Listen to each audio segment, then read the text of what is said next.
What's up, guys? Welcome to another Epic War Highlights. We got some really good stuff this week, in particular a 300k punch-up. We've got X Factor into Black Order, and we've got Shadowland into Black Order. All that and more, let's get into it.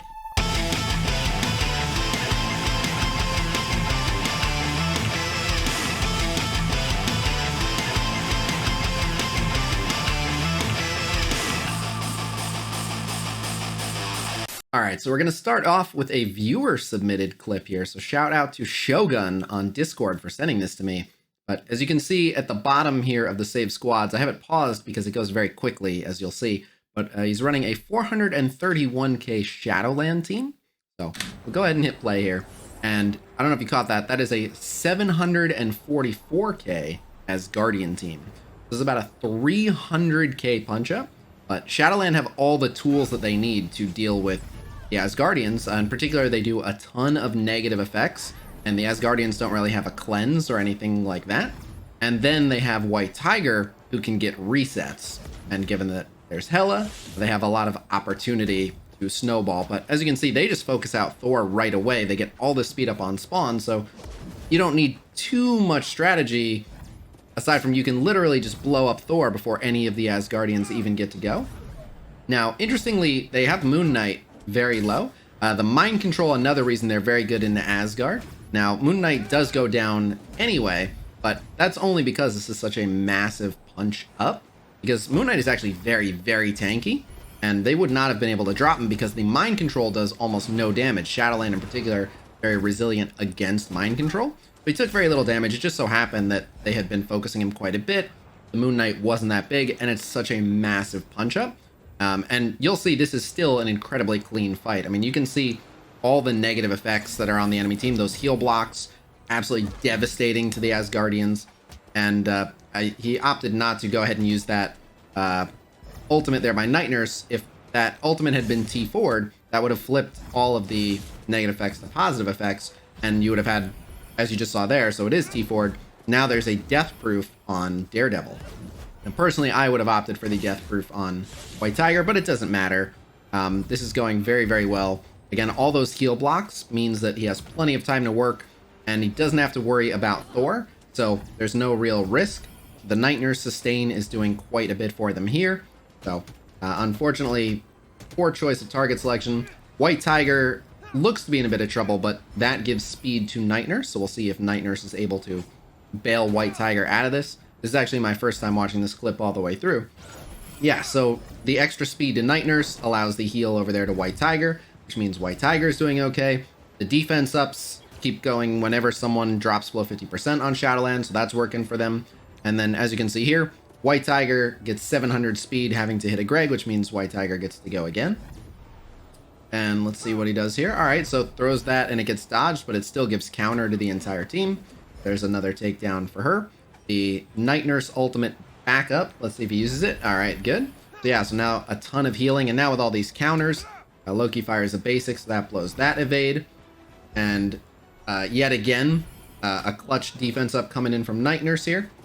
Night Nurse's sustain really allowing them to get through this. So this was definitely a little bit of a misplay in terms of the target prioritization getting to this point. But it's really going to be a non-issue. Because as you can see, Hela's about to go down, so now they don't have to worry about too many more Gregs, even though they are able to capitalize on them with White Tiger. So it looks like they're just outright going after the Gregs here. All right, now we have the White Tiger ult. Let's see how this gets used. All right, chooses to go after the middling health Heimdall here, and the double attack, so they do have White Tiger as a striker. Excellent. All right, that drops another Greg with the ultimate coming out of Daredevil. And all right, there an attempted disrupt on Sif, but it was blocked, so that's not going to happen. But here's another double tap coming from White Tiger.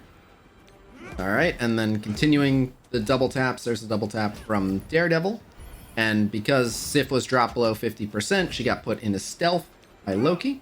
So they are getting juggled around quite a bit, but as you can see, the Night Nurse sustain is healing them through this, and they have more than enough damage, and White Tiger providing these heal blocks makes it a piece of cake. So aside from the kill they were able to get on Moon Knight early, which again, normally wouldn't happen because Moon Knight is really, really tanky, and because the mind control attacks are virtually useless against this team. They'll still take the negative effects, but the damage virtually useless. It's rare that even Moon Knight will die here unless you're attempting such a crazy punch up. But yeah, a 300k punch up, really showing what Shadowland can do. So again, shout out to Shogunn for sending me this one. Awesome, awesome fight, dude.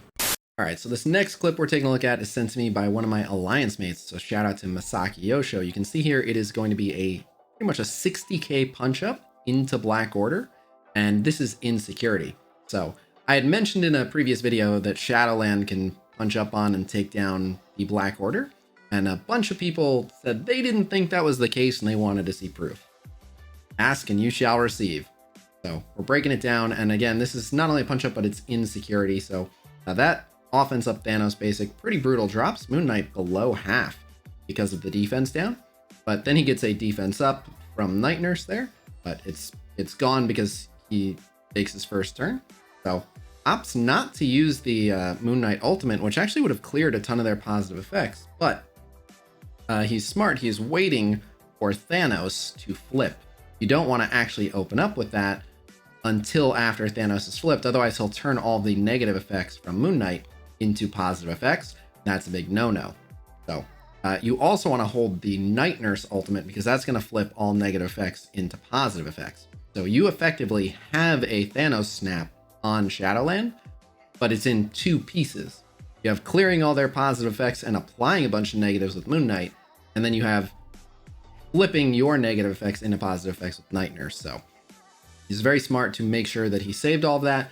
He's clearly evaluating here whether or not the offense downed White Tiger can land anything on the defense up Cull, but fortunately he was able to. So that allows Night Nurse to go, and now they have renewed their offense up. Most of them have offense up for 2 turns.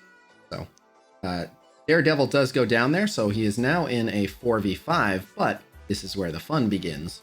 So there is the offense up Moon Knight ult, which not only wipes pretty much all their positive effects, but then, as you can see, just loads them up. I mean, they're pretty much all blind. There's still an ability block on Cull, bunch of offense down, heal block. They're just crippled. And now the offense up White Tiger can pop off. So Thanos is taken out immediately.